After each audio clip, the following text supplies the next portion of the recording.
Saya mohon bersyukur taufik hidayah Allah, kita berselawat kepada Rasulullah, bersalam ikraman takdiman kepada para kekasihnya. Agar apa?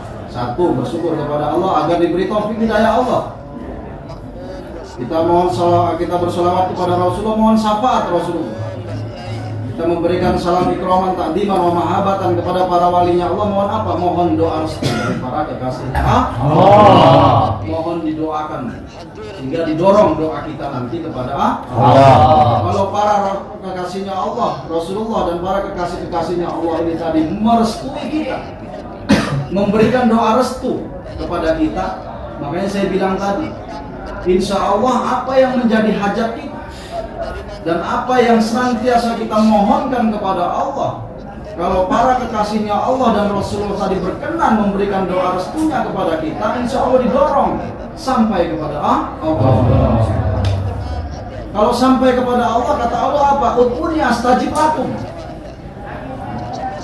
Mohonlah kepadaku, kata Allah, maka akan aku ijabah. Ini janji Allah kepadaku. Ud'uni astajib lakum. Berdoalah kepadaku, mohonlah kepadaku, maka akan aku ijabah. Ini kata Allah. Kalau doa kita sampai kepada Allah, Allah pasti ijabah. Ya bang, kenapa kau ini doa tidak dijabah? Berarti tidak sampai. Apa yang menghalangi? Bisa dosa. Apa yang menghalangi kita? Bisa ya, sifat-sifat kita merasa syirik, dengki, ya, penyakit-penyakit hati. Nah itulah yang menghalangi dosa, yang menghalangi doa-doa kita kepada Allah. Makanya di dalam wahyunya sebelum kita munajat kepada Allah, sebelum kita sholat, apalagi dalam beribadah, bahkan dalam beraktivitas kita suruh menerapkan lillah dan billah. Lillah billah niatkan menjalankan perintah Allah. Jadi kita mengabdikan diri kepada Allah. Yang kedua billah, menyadari gerak-gerik ini Allah yang menggerakkan. Jadi tidak ada aku dalam diri kita ini, tidak ada keakuan. Aku bisa sholat, aku bisa berdoa, aku bisa makan, aku bisa minum, aku bisa tidur. Tidak ada aku dalam diri kita. Jadi apabila tidak ada aku, maka pasti tidak ada yang namanya ego. Karena ada ego, ada egosentris, ya, ada iri, dengki, ujub, riya, takabur, karena ada akunya gitu. Aku bisa ini, aku bisa itu, dan lain sebagainya. Tapi kalau itu melebur, hilang. Bisanya aku karena dibisakan oleh Allah Subhanahu wa ta'ala. Wallahu khalaqakum wa ma ta'malun. Jadi Allah lah yang menciptakan kalian semua, kita semua ini Allah yang menciptakan. Dan apapun yang kamu perbuat, berarti apa yang kita perbuat? Ego pun kita perbuat lagi. Apalagi sholat, apalagi puasa, apalagi ngaji, apalagi makan, apalagi mandi. Berarti kan itu semua perbuatan kita. Itu Allahu khalaqakum wa ma ta'malun. Allah yang menciptakanmu dan apapun yang kamu perbuat itu Allah yang menggerakkan. Nah ini harus kita sadari penerapan diri. Jadi kalau kita sudah mampu menerapkan billah, menyadari duduk Allah yang mendudukkan, bernafas Allah yang bernafaskan, bicara Allah yang menggerakkan mulut kita berbicara, berpikir Allah yang memikirkan kita, minum Allah yang menggerakkan kita untuk minum. Nah disitulah nanti lebur aku. Jadi kalau sudah tidak ada aku, maka tidak akan ada ego. Kalau sudah tidak ego, pasti tidak egosentris. Makanya kenapa kita masih ada ego? Mengapa kita masih ada egosentris, mau menang sendiri dan lain sebagainya biar diangkat sama orang? Karena apa? Ada aku dalam diri kita. Aku bisa ini, aku bisa itu, aku gagah, aku hebat, aku pintar. Nah, ini harus hilangkan dengan cara billah. Kok kita bisa, kok kamu pintar ngaji, kamu pintar sholat, kamu pintar ilmu pengetahuan dan lain sebagainya, karena Allah yang menggerakkan. Coba bisa dari sini diterapkan billah dan billah. Kemudian kalau kita susah menerapkan billah, kita li rasul. Yang dimaksud dengan li rasul ini kita senantiasa makmum di belakang beliau Rasulullah. Bagaimana bangsa ini? Bayangkan sholat makmumlah. Niatkan ya Allah, saya sholat ini makmum di belakang engkau ya Rasulullah. Nah begitu. Makan pun begitu, makmum di belakang engkau ya Rasulullah. Kalau Rasulullah itu pasti menerapkan billah. Kalau kita manusia yang dolim, yang hina dina, yang banyak dosanya ini, kadang lupa, bener gak? apalagi miswan bung ini, karena lapar wae makan lah. Jadi dia makan diperintah oleh perutnya, minum diperintah oleh karena dahaga, bekerja diperintah oleh dunia untuk mencari uang, menuntut ilmu agar dibilang pandai, agar bisa. Jadi kita diperbudak oleh nafsu yang ada dalam diri kita. Nah inilah susahnya kita untuk mengendalikan nafsu. Itu tidak bisa dibinasakan atau dibuang, tidak, tapi diarahkan, dikendalikan. Nafsu kita ini dikendalikan. Mungkin dalam sholat kita awalnya tidak enak dengan kawan, karena kawan yang lain sholat subuh, kita nggak sholat nggak enak, terpaksa. Ini nafsu. Nah cuman pada saat akan niat Allahu Akbar, lillah, saya menjalankan perintahmu ya Allah karena mula Allah. Saya di belakang, makmum di belakang engkau ya Rasulullah. Saya makmum di belakang engkau ya Allah. Saya reza Allahu Akbar. Niat. Nah insya Allah kalau kamu niat makmum, Bang hadirin, insya Allah kalau kita makmum dengan Rasulullah, insya Allah diterima sholat. Amin. Nah ini yang tidak kita boleh di luar sana. Biasanya kita ego, saya mampu lillah, tidak ada. Yang mampu menerapkan lillah hanya beliau Rasulullah. Makanya kita dibimbing selain lillah ada Rasul. Di Rasul kita makmum senantiasa di belakang Rasulullah bekerja makmum. Bayangkan Rasulullah di samping orang kamu bekerja. Dalam sholat bayangkan Rasulullah memimpin kamu dalam sholat. Secara syariatnya makmum dengan saya, tapi secara hakikat niatkan makmum Rasulullah. Kalau saya masih manusia biasa, banyak hilaf, banyak salah, dan saya pun dalam mengimami makmum Rasulullah. Nah insya Allah pada hari amalan sholawatullah itu yang saya berikan, itu sudah mencakup ini semua. Kalau memang kita amalkan dengan sungguh-sungguh. Jadi selain digiring secara syariat, jadi secara syariat digiring pula secara bahkan sampai ke tasawuf. Apa? Mengenal kepada Allah. Bagaimana cara mengenal Allah? Yang menerapkan lillah. Senantiasa perbuatan saya niatkan menjalankan perintah Allah. Ini menghadirkan Allah. Kemudian sadar billah, merasa gerak-geri Allah yang menggerakkan. Kita bertanya, kita itu diibaratkan minum hari ini. Kalau umpamanya kita minum es teh, kalau hanya kita pandang-pandang saja, maka kita tidak akan menemukan atau tidak akan menemukan hakul yakin kita bahwa es teh itu rasanya manis. Kalau tidak kita jilat dengan lidah, minum baru tapi kalau hanya kita pandang es teh, tidak pernah kita minum, maka ragu ini manis atau pahit, ini dikasih gula atau tidak, ini es teh ini. Karena apa? Belum kita minum. Sama pertanyaannya dengan Allah Subhanahu wa Ta'ala. Jadi kalau minuman tadi alat rasanya adalah lidah, mulut. Nah kalau Allah bagaimana, Bang? Hatimu. Bagaimana menggunakan hati? Terapkan lillah dan billah. Nah itulah yang dimaksud dengan minum tadi. Kalian menerapkan lillah billah para hadirin sekalian, sama saja menggunakan indera untuk merasakan Allah. Sehingga hakul yakin Allah itu ada. Hakul yakin Allah itu maha perkasa. Hakul yakin Allah itu maha bijaksana. Hakul yakin lagi Allah itu maha rahman dan rahim. Jadi alat indera kita untuk merasakan Allah yaitu hati. Bagaimana Bang? Ya terapkan lillah billah. Allahu Akbar, gerak, merasalah Allah yang digerakkan, kayak dititah itu. Nah itulah kamu mulai minum es. Kalau diibaratkan itu adalah es teh. Kalau diibaratkan cabai, kamu makan cabai, tas gitu. Pedes, yakin. Mau digorok kayak apapun, kamu yakin bahwa cabai adalah rasanya apa?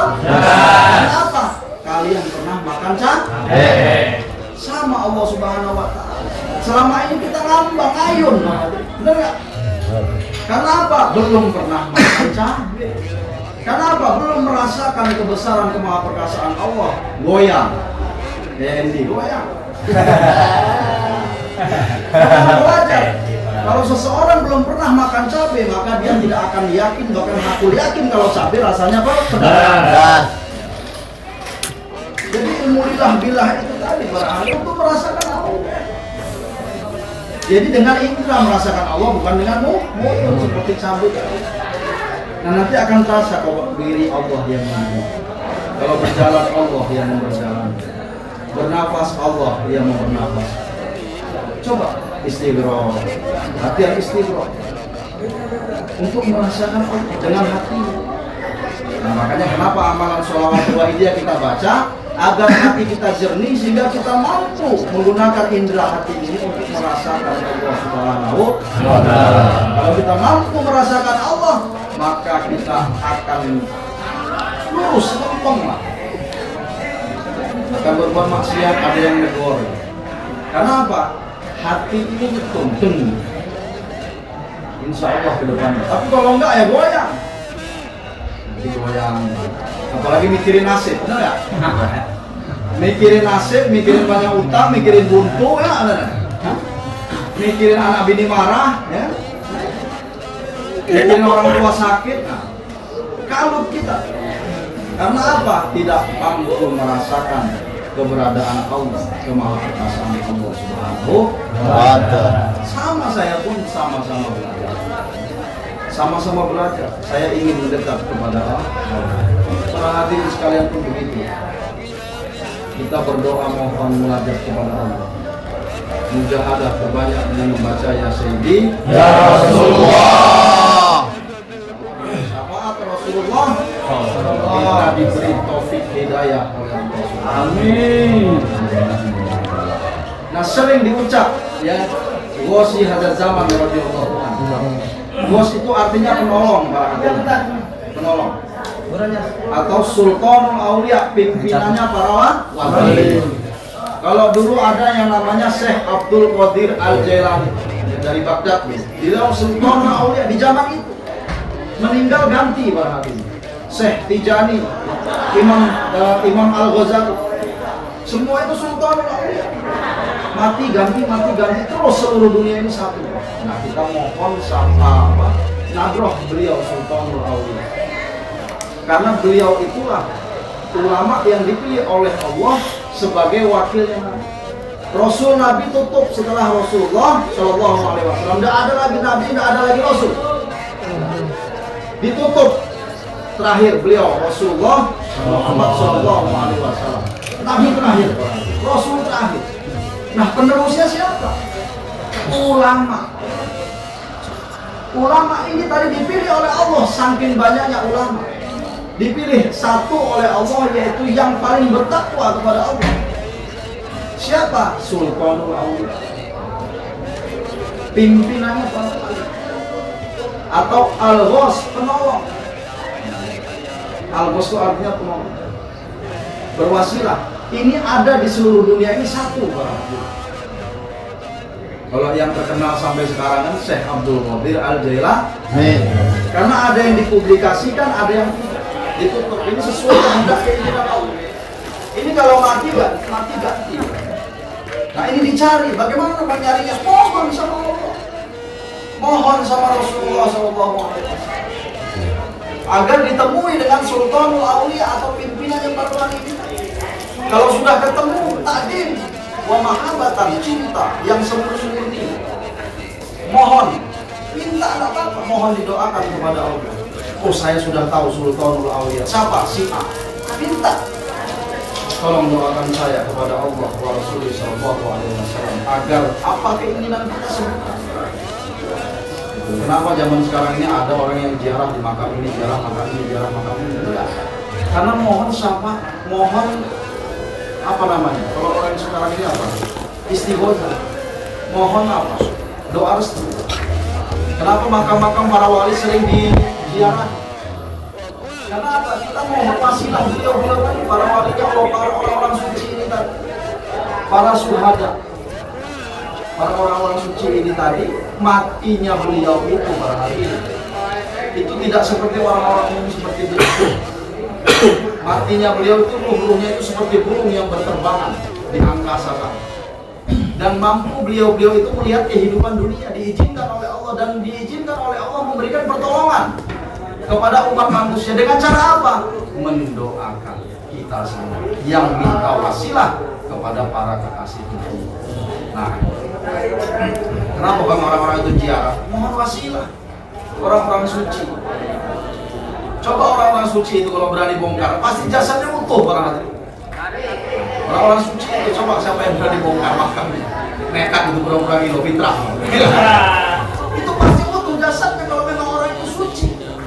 Kalau memang orang itu wali, barangkali dilindungi jasad. Jangankan jasad, ruhnya pun sudah disediakan tempat oleh Allah. Karena berkat apa? Ketakwaan dia kepada Allah. Bangun malam langsung bangun mandi sholat malam, mujahadah sampai tidur. Gak usah apa-apa yang dibaca ya Sayyidi, ya Sayyidi. Nyesal, renungkan perbuatan dosa kita, renungkan perbuatan kita selama ini di luar. Mohon ya Sayyidi, ya Rasulullah. Bayangkan Rasulullah hadir di tengah-tengah kita, di hadapan kita curhat. Audensi kita dengan Rasulullah, ya Rasulullah nangis.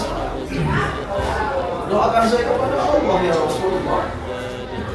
Saya menyesali perbuatan saya ya Rasulullah. Doakan saya kepada Allah agar saya diberi taufik hidayah oleh Allah sehingga saya menjadi orang yang benar. Amin ya Allah. Ya Rasulullah, doakan saya kepada Allah ya Rasulullah. Hajatmu sebutkan, maunya apa kita? Semoga dalam sidang nanti saya sidang bebas ya. Amin ya Allah.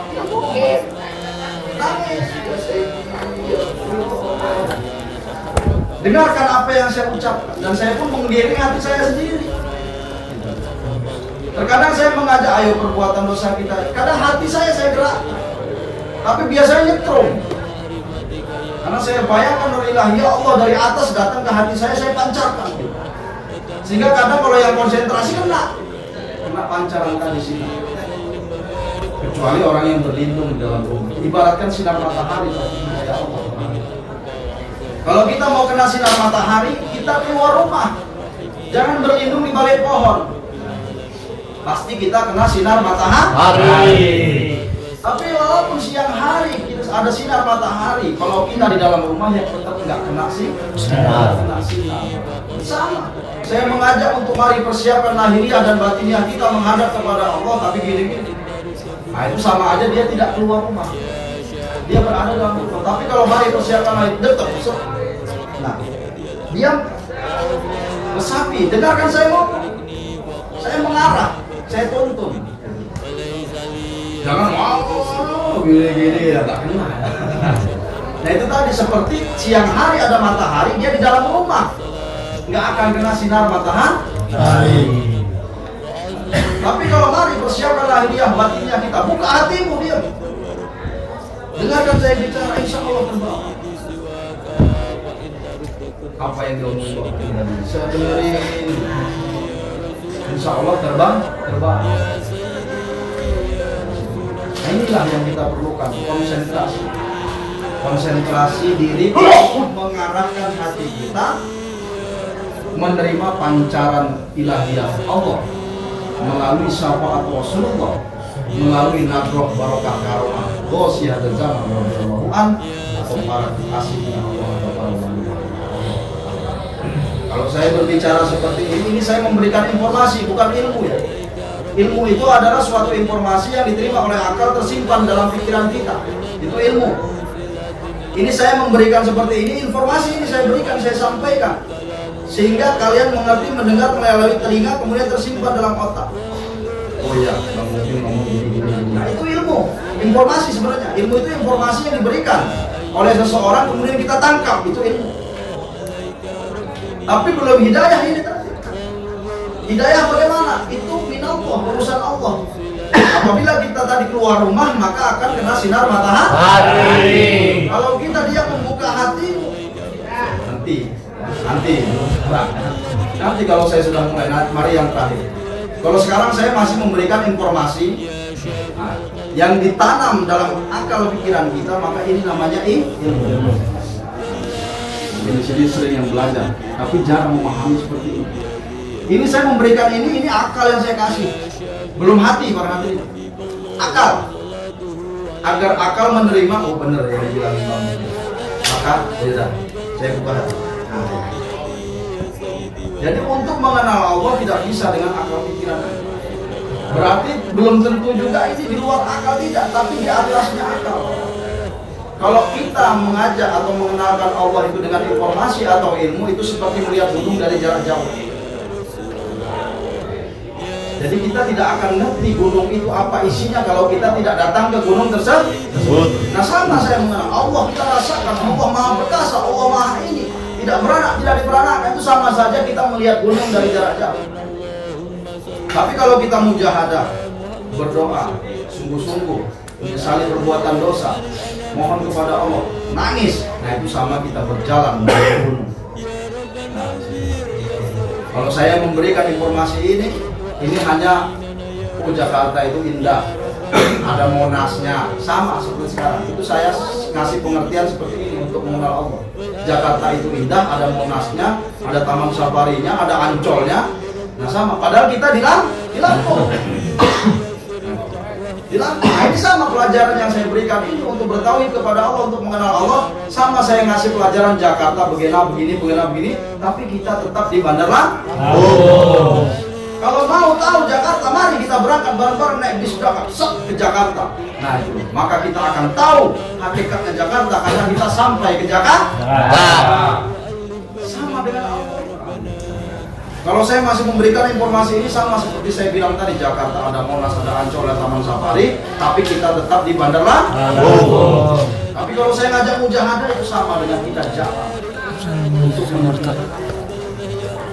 Sama kita jalan untuk mengenal Allah.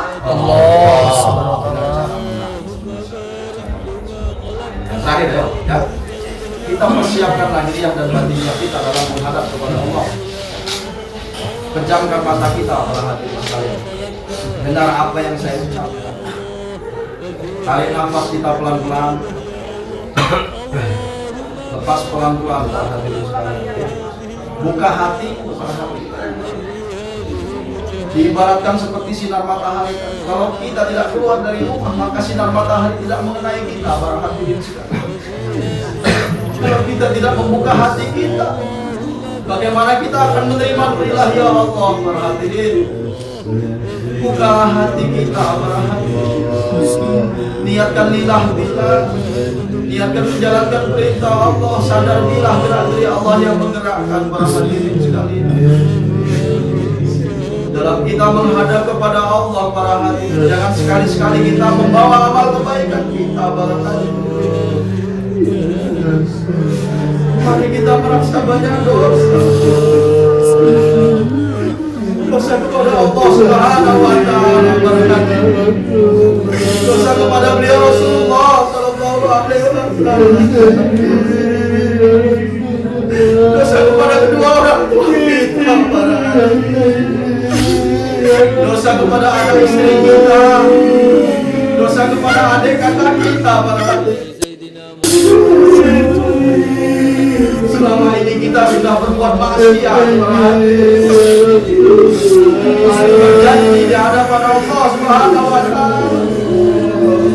Taubat kita para hadirin, berjanji kita tidak akan mengulangi perbuatan kita lagi para hadirin. Yang sudah para hadirin, jangan kita ulangi lagi. Allah Subhanahu wa Ta'ala. Mari bayangkan beliau Rasulullah Sallallahu Alaihi Wasallam. Mohonlah ya Rasulullah, doakan kami semua kepada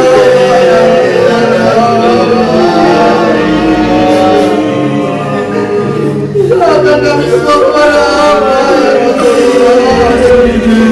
kami semua diberi taufik hidayah oleh Allah Subhanahu wa Ta'ala ya Rasulullah, sehingga kami mempunyai iman yang baik ya Rasulullah.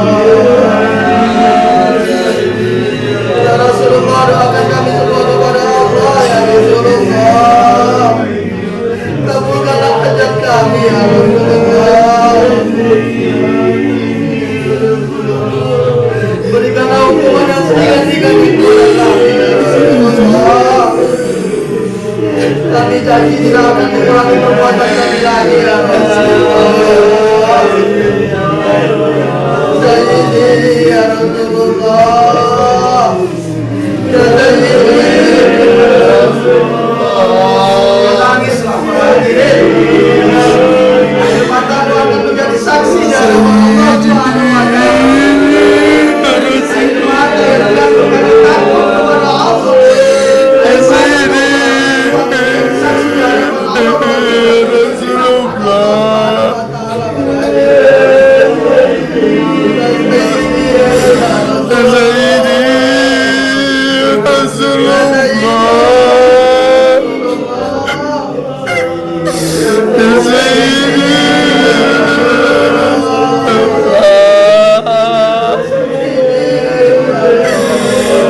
kembali kepada Allah.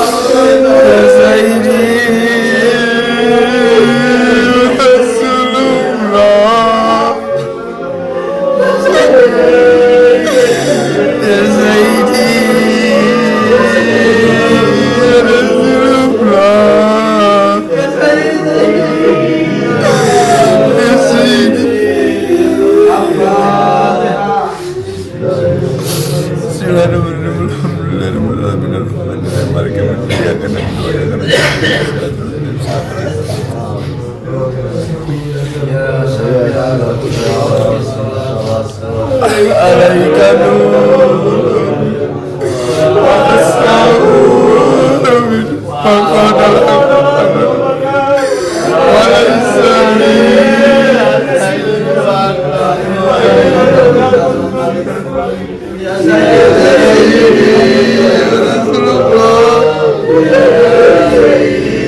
Rasulullah. Ya Sayyidi Rasulullah.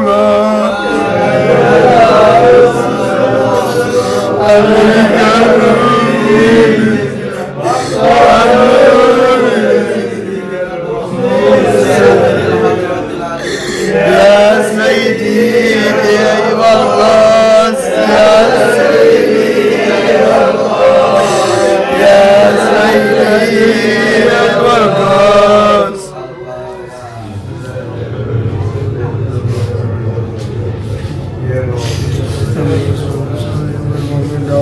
Amin.